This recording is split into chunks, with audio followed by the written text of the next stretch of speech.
Quais são as características do sistema capitalista? A primeira delas é propriedade privada, ou seja, a propriedade é de uma pessoa, ela não é do Estado, ela não é pública. Depois a gente tem obtenção de lucros, ou seja, obtenção do dinheiro, do capital.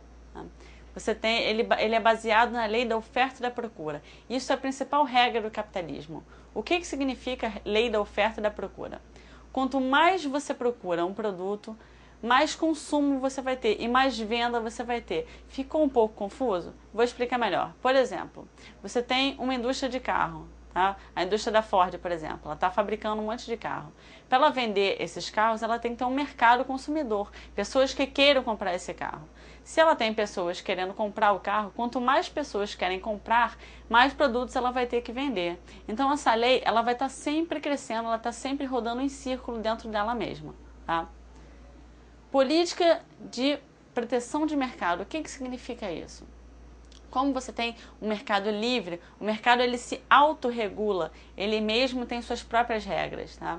Mas você tem mecanismos, por exemplo, que os estados nacionais, os países fazem para proteger suas economias. A gente chama de economia privada, o mercado interno de um país. Tá? A relação de trabalho dela é uma relação assalariada, ou seja, ele paga salários, as pessoas trabalham recebendo comissões. Tá? O dinheiro ele é a principal moeda de troca e ele é marcado também pela divisão de classes sociais. No capitalismo, gente, a gente sempre vai ter classes sociais diferenciadas, porque ele é um sistema desigual. Isso é normal. A grande questão que se fala do capitalismo é que as desigualdades elas não precisam ser tão grandes, elas podem ser um pouco mais amenas. O que foi a DIT? A gente vai ver um slide com a explicação do que foi a DIT e logo após a gente vai ver um esquema, tá? Colocando a primeira, a segunda e a terceira divisão internacional do trabalho. Então a primeira DIT, tá?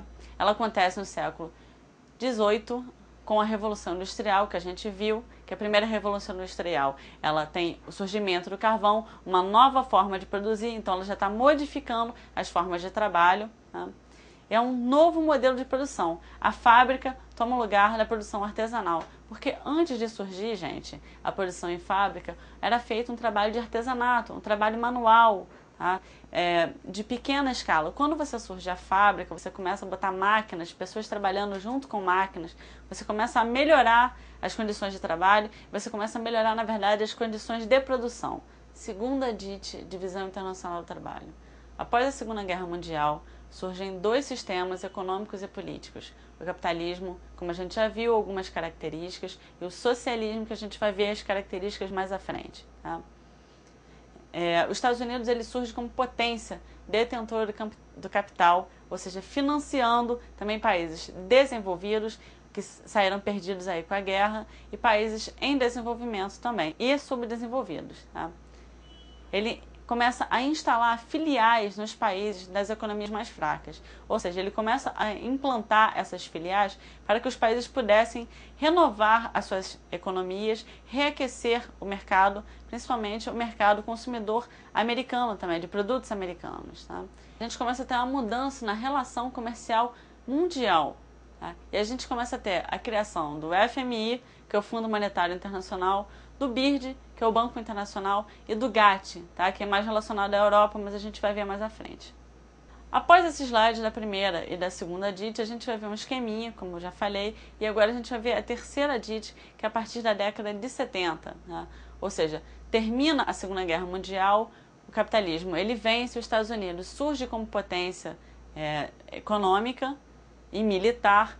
Então, em 70, começa a ter o fortalecimento desse capitalismo, com a reestruturação industrial, a revolução tecnológica, a expansão de investimentos de grandes empresas no exterior e começa, como eu falei para vocês, a implantação de multinacionais e passando para transnacionais, um conceito moderno, um conceito mais aberto. Você tem a industrialização das economias emergentes e nas economias subdesenvolvidas, onde eu falei para vocês que o capitalismo é um sistema desigual e essas multinacionais, essas transnacionais nesses países em desenvolvimento e subdesenvolvidos, elas começam a agravar as desigualdades sociais, porque as economias dos países elas começam a melhorar, porém esses países têm séries de problemas sociais que começam a ser agravados com essa crise. Então a gente tem aí o surgimento de um mundo bipolar, como eu falei. O capitalismo, de um lado, representado pelos Estados Unidos, e o socialismo representado pela União das Repúblicas Socialistas Soviéticas, ou conhecida também como União Soviética.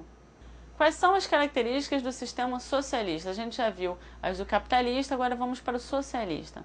Estado interventor da economia, ou seja, no capitalismo a gente viu que o capitalismo não tem intervenção do Estado, apenas para proteger o seu mercado interno, a sua economia interna. Né?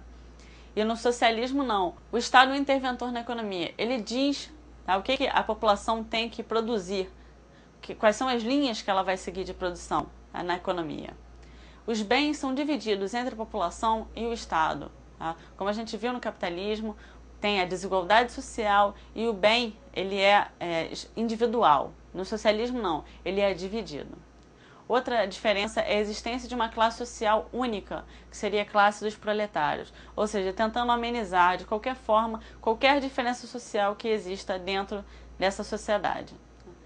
A propriedade também ela é coletiva, ela não é individual. As pessoas moram conjuntamente e o Estado ele pode, se caso tenha algum problema, ele pode pegar essa propriedade coletiva e jogar esse cidadão para um outro lugar, ele precisando usar essa propriedade para algum uso econômico. O que é a nova ordem mundial? Após a Segunda Guerra Mundial, surge uma nova liderança que é os Estados Unidos, como a gente já falou, tá? Com força militar, bélica e econômica. Então o dólar, que é a moeda americana, ela surge como moeda internacional. Na verdade, ela se estabelece como moeda de troca internacional. Então você tem financiamento na reconstrução de países afetados pela guerra, principalmente países da Europa. Olha a importância aí dos Estados Unidos surgindo como econômica, ajudando a Europa nessa situação. Em 1989, a gente tem o fim do bloco socialista com a queda do Muro de Berlim. Isso significa a quebra da União Soviética e o estabelecimento dos Estados Unidos como potência militar e econômica no mundo. Juntando com essa queda do Muro de Berlim, você tem fortalecimento do sistema capitalista, ou seja, inserção do novo modelo nos países do ex-bloco socialista. Então essas potências, que antigamente eram socialistas, elas começam a entrar nesse modelo capitalista. Tá? Você tem a internacionalização da economia. É um nome difícil, gente, mas a gente vai lembrar. Ele pode ser também colocado como mundialização da produção, ou seja, circulação e consumo de mercadorias. Você tem a eliminação de barreiras entre nações. Então a gente tem formação de blocos econômicos. Temos 3 importantes, tá?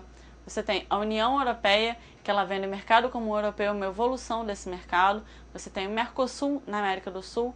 Você tem o NAFTA, Estados Unidos, Canadá e México na América do Norte.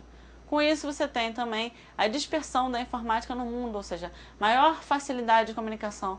Não é simples, gente. Hoje em dia a gente quer falar com algum parente que viajou, alguma pessoa que está no exterior. Você chega, você entra no MSN, em 2 tempos você fala com a pessoa. Ou você passa um e-mail, quase que instantaneamente esse e-mail chega e a pessoa tem acesso a essa informação. Isso foi muito importante também na economia, principalmente na política. Olha a facilidade dos países se comunicarem e a gente evitar problemas de guerras, tá, entre essas potências. Olá, me chamo Paula Belmiro. Capitalismo financeiro. Então ele vem